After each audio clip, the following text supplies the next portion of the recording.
आदाब, नमस्कार, सत श्री अकाल दोस्तों।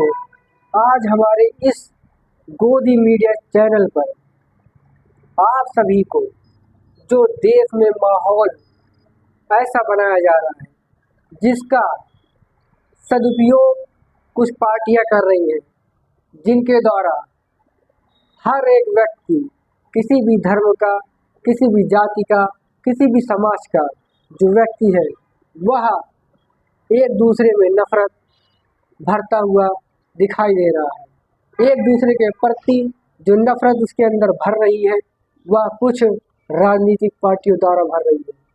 कुछ ही समय हुआ है बीते हुए जो कि आपके सामने अभी संचार साथी ऐप को लेकर बवाल छिड़ा था। अब उससे भी एक पहले जो आपको मैं दिखाने जा रहा हूँ कि एक शब्द जो कि जिसका नाम वंदे मातरम है, उस वंदे मातरम शब्द को जो कि हमारा राष्ट्रीय गीत है उसको लेकर अब सरकार द्वारा सभी विद्यालयों में, सभी मदरसों में, सभी इंस्टीट्यूट में उसको लागू करने के लिए दबाव डाला जा रहा है। जबकि कुछ जो हमारे जैसे कि मदरसे हैं, यानी जो मुस्लिम कम्युनिटी है, उस मुस्लिम कम्युनिटी को सिर्फ और सिर्फ उसका एक मकसद होता है कि खुदा एक है, हम उसी की इबादत करेंगे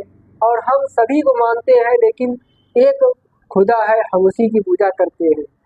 अर्थ का ही सारा हेर फेर होता है। तो उस अर्थ को मैं आपको दिखाना चाहूँगा कि वंदे मातरम शब्द का क्या है अर्थ, और उसको लेकर जो भी हमारे यहाँ माहौल बिगाड़ा जा रहा है, जो भी पार्टियां द्वारा हमारे यहाँ के लोगों के अंदर मानसिकता में एक दूसरे के प्रति नफरत बिठाई जा रही है, उसको मद्देनजर रखते हुए इस देश के आगे बढ़ाने को लेकर, बल्कि हम ये सोचते हैं कि आगे बढ़े हमारा देश, तो वो पीछे चला जाता है। क्योंकि जब हमारे इस देश में एक दूसरे के प्रति नफरत रहेगी तो एक दूसरे के प्रति उस नफरत को जब तक नहीं हटाया जाएगा तब तक हम अपने इस देश को आगे नहीं बढ़ा सकते। क्योंकि एक हाथ से ताली नहीं बजती, दोनों हाथ को जब हम आपस में जोड़ते हैं तभी तालियां बजती हैं, जब आपस में पीटते हैं तभी ताली बजती है। तो आप देख सकते हैं कि आपके सामने मैंने इसीलिए गूगल से खोल कर रखा हुआ है। ये देखिए, वंदे मातरम शब्द बंकिम चंद्र चटर्जी द्वारा रचित एक देशभक्ति गीत है। इसका मैं आपको यहाँ पर दिखाना चाहता हूँ। वंदे मातरम प्रथम दो पद रिलीज और अर्थ। वंदे मातरम शब्द यानी वंदे मातरम शब्द देख सकते हैं, इसमें क्या कहा गया है। वंदे मातरम, हे माँ तुम्हें नमन, यानी वंदे मातरम का अर्थ ही होता है हे माँ, यानी तुम्हें नमन। जबकि मुस्लिम कम्युनिटी अपने माँ को के चरणों में कभी भी नमन का अर्थ ये होता है कि मैं तेरी पूजा करता हूँ, मैं तेरे चरणों को इबादत करता हूँ। जबकि नमन शब्द सिर्फ एक ईश्वर के लिए, जो हमारी मुस्लिम कम्युनिटी है, जो हमारी हिंदू कम्युनिटी है, वो सभी को भगवान मानती है। जो हमारी अदर भी जितने भी धर्म है सभी एक को मानते हैं। जबकि मुस्लिम सिर्फ अल्लाह को मानती है, अल्लाह के सिवा अपने किसी भी माँ बाप को, किसी की भी पूजा नहीं करती। इसीलिए ये आपको दिखा रहा हूँ मैं कि हे माँ तुम्हें नमन। अब आगे भी आप ये चीज़ देख सकते हैं क्या लिखा हुआ है।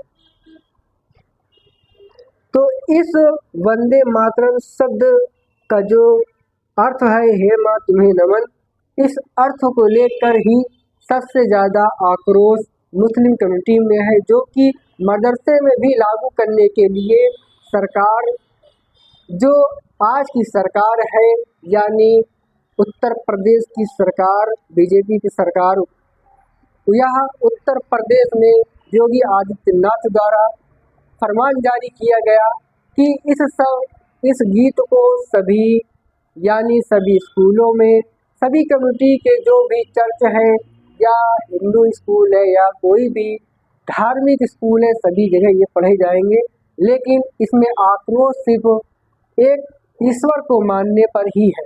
तो इस अगर मतभेद को आप ऐसे ही फैलाते रहेंगे तो याद रखिए आने वाले समय में यह हिंदुस्तान टुकड़ों में भी बढ़ सकता है, जबकि और बांटने वाले कुछ ही लोग होंगे और उसमें सभी लोग आ सकते हैं, क्योंकि कुछ लोग बांटेंगे उसमें सभी लोग को नुकसान होगा। और जबकि मुस्लिम कम्युनिटी या सिख कम्युनिटी या भी जितने भी धर्म यहाँ पर इस लोकतांत्रिक हमारे इस हिंदुस्तान में जो मौजूद है, यह एक लोकतांत्रिक देश है जहाँ पर सभी को अपने धर्म, सभी को अपने जाति, जो भी मजहब है उनको वो अपना मानने के लिए उनको छूट दी गई है।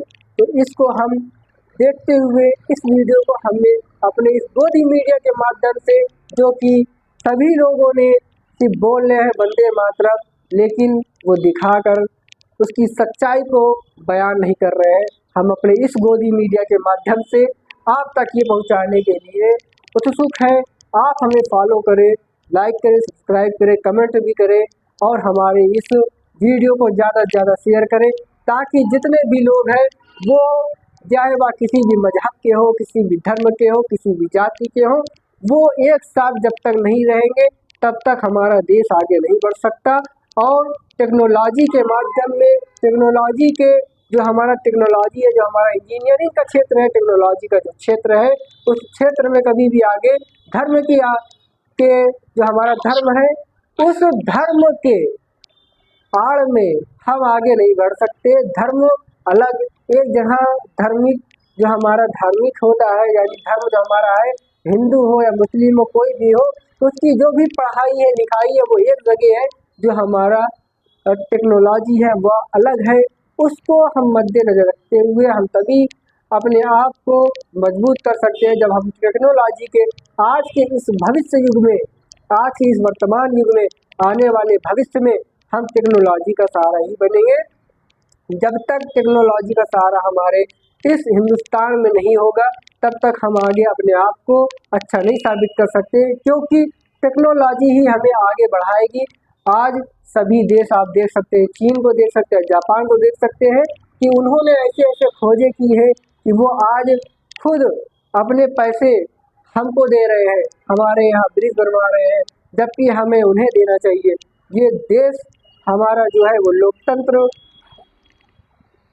हुआ, लेकिन अच्छाई इसमें सबसे अच्छी बात ये हुई कि लोकतंत्र देश, सभी को छूट मिली, सभी को हर एक तरीके की छूट मिली, लेकिन सिर्फ यहाँ बुराई पैदा ये हो गई कि हम धर्म के नाम पर एक दूसरे को मारने और काटने के प्रति जो हमारे दिल में घृणा पैदा हो रही है, इसी जरिए आज हम पीछे हैं।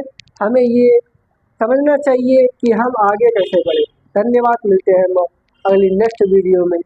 आप हमें सब्सक्राइब करें।